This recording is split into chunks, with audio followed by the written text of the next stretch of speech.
বাংলাদেশের যোগাযোগ মাধ্যমের অন্যতম মাইলফলক সদরঘাট লঞ্চ টার্মিনাল।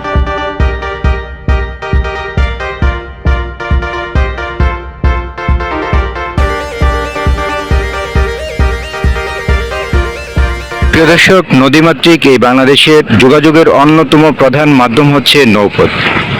বাংলাদেশের নৌ যোগাযোগ ব্যবস্থার দিগন্তকারী অবস্থান রয়েছে সদরঘাট টার্মিনাল। প্রিয় দর্শক, আমরা আজকে রয়েছি সদরঘাট টার্মিনালে। থাকুন আমাদের সাথে, আমরা আপনাদেরকে সদরঘাট টার্মিনাল থেকে কিভাবে দেশের বিভিন্ন গন্তব্যে যোগাযোগ ব্যবস্থা স্থাপন করতে পারবেন সেই বিষয়গুলো আপনাদের সাথে তুলে ধরার চেষ্টা করব। থাকুন আমাদের সাথে। যারা এখন আমার চ্যানেলকে সাবস্ক্রাইব করেননি তারা প্লিজ সাবস্ক্রাইব করে নেবেন, আর যারা সাবস্ক্রাইব করেছেন তাদেরকে অসংখ্য ধন্যবাদ। বাংলাদেশ নদীমাতৃক দেশ। মানব দেশের শিরার মতোই নদীগুলো দেশের বুক চিরে বয়ে চলেছে। নদীকে কেন্দ্র করে গড়ে উঠেছে ব্যবসা বাণিজ্য জনপদ।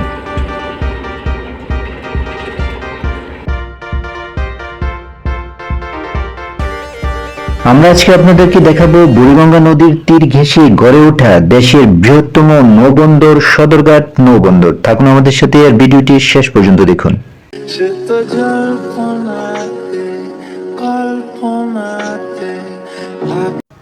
ক্রমবর্ধমান জনসংখ্যা বৃদ্ধির সাথে সাথে এই রোডে নৌ চলাচলের সংখ্যাও বৃদ্ধি পেয়েছে।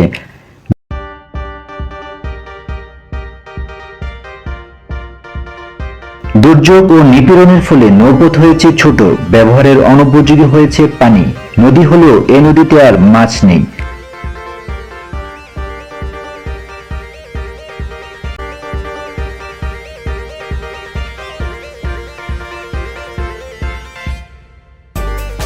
জৌলুস হারিয়েছে সদরঘাট, তবুও থেমে নেই পথ চলা। এরই মধ্যে 20টিরও বেশি লঞ্চ বিক্রি করে দেওয়ার খবর এসেছে। 10 থেকে 12টি রোডে নৌ চলাচল বন্ধ হয়ে গেছে। আগে যেখানে 200টির উপরে লঞ্চ চলাচল করত, সেখানে 70 থেকে 80টি লঞ্চ চলাচল করে। বরিশাল রোডে মোট 7টি লঞ্চ চলাচল করলেও এখন 2টি লঞ্চ চলাচল করে, তাও আবার যাত্রী সংকটে ভুগতে হয়।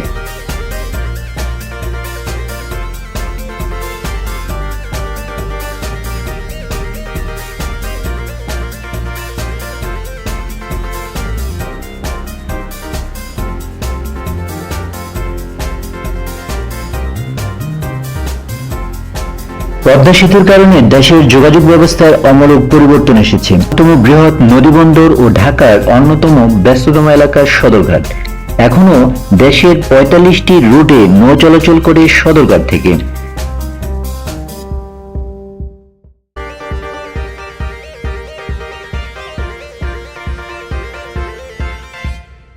পটুয়াখালী, মাদারীপুর, খুলনা, চাঁদপুর, হাতিয়া, বাগেরহাট সহ দক্ষিণাঞ্চলের অধিকাংশ রুটে যোগাযোগ ব্যবস্থার অন্যতম প্রধান মাধ্যম হচ্ছে এই নৌপথ।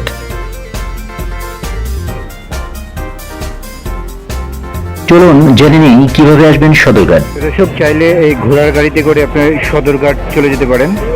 ভাড়া নেবে 30 টাকা।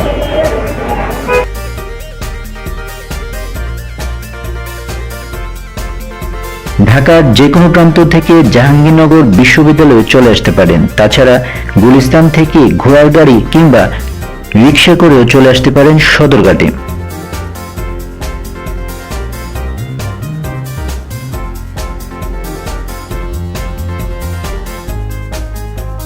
বাংলাদেশের সবচেয়ে সুন্দর ও সবচেয়ে বড় নৌযানগুলো দেখা যাবে সদরঘাটে আসলে।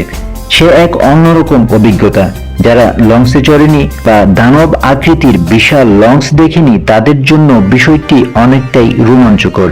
সে এক অন্যরকম অভিজ্ঞতা। প্রিয় দর্শক, নদীমাতৃক এই বাংলাদেশের যোগাযোগের অন্যতম একটি মাধ্যম হচ্ছে নদীপথ।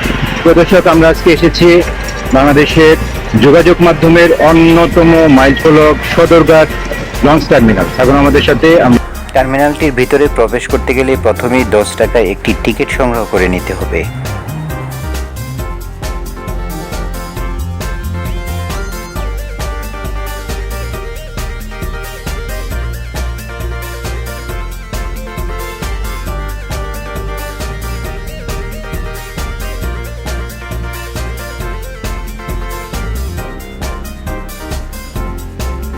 এই লঞ্চগুলোকে আমার সবচেয়ে ভালো লেগেছে, এই লঞ্চগুলো হচ্ছে 4 তলা বিশাল লঞ্চ।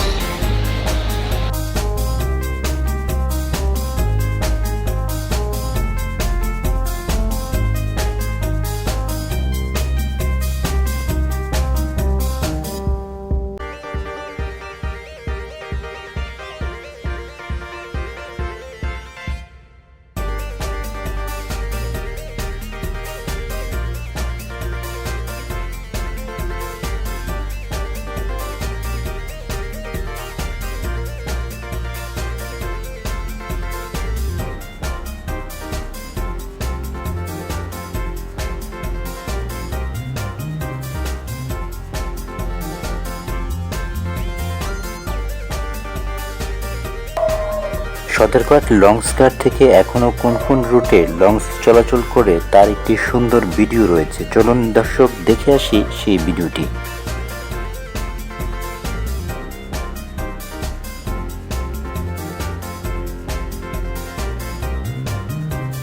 যাত্রীর মালামাল নিয়ে চলত কুলি যাত্রীর মধ্যে টানাটানি, অনেক সময় হেনস্থার শিকার হতেন অনেক যাত্রী।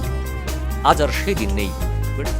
পদ্মা সেতু চালু হবার পর যাত্রীর সংখ্যা প্রায় শূন্যের কোঠায়। আগে যেখানে যাত্রীরা লঞ্চে সিট খুঁজত, আর এখন লঞ্চগুলো যাত্রী খোঁজে। ফলে লঞ্চ কর্মচারীদের দৌরাত্ম্য, লঞ্চ ভাড়া এবং কমে এসেছে সদরঘাটের ব্যস্ততা ও হম্বিতম্বি।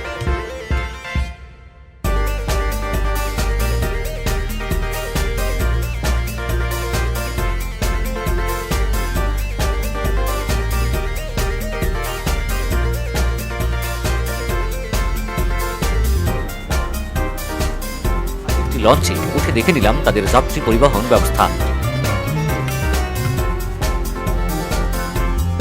তিনতলা বিশিষ্ট লঞ্চটিতে প্রথম 2 তলা ডেক অর্থাৎ ফ্লোরে বসে শুয়ে যাওয়া আসার ব্যবস্থা।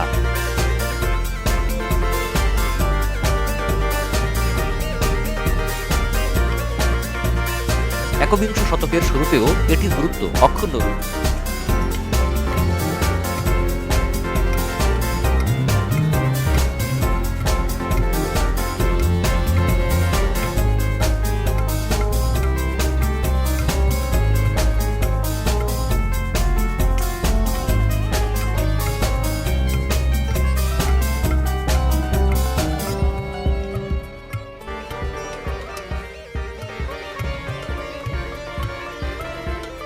ঢাকার সদরঘাট লঞ্চ টার্মিনাল থেকে সর্বমোট ৪৫টি রুটে নৌযান, যেমন পটুয়াখালী, বরগুনা, ভোলা, ঝালকাঠি, মাদারীপুর, চাঁদপুর, খুলনা, হাতিয়া, বাগেরহাট প্রভৃতি গন্তব্যে লঞ্চ। দেখে নিলাম মাস্টারের রুম, যেখান থেকে লঞ্চ চালনা ও পরিচালনা করা হয়।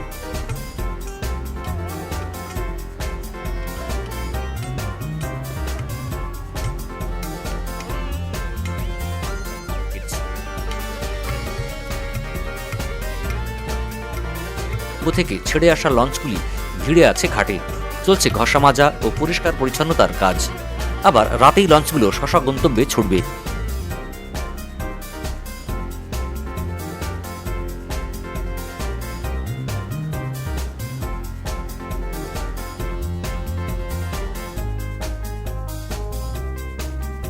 কেবিন, সোফা ও সিঙ্গেল কেবিন সহ শুয়ে ও বসে যাওয়ার নানান সুযোগ সুবিধা। লঞ্চ ছাড়া এমন যাতায়াতের সুন্দর ব্যবস্থা আরও কোনো পরিবহনে আছে কিনা সেটা আমার জানা নেই। তাই চাঁদপুরের বেশিরভাগ মানুষ লঞ্চে যাতায়াত করে থাকে। সকাল 6টা থেকে শুরু করে রাত 12টা 30 পর্যন্ত প্রতি ঘন্টায় চাঁদপুরে যাওয়া লঞ্চগুলো ছেড়ে যায় এই সদরঘাট লঞ্চ টার্মিনাল থেকে।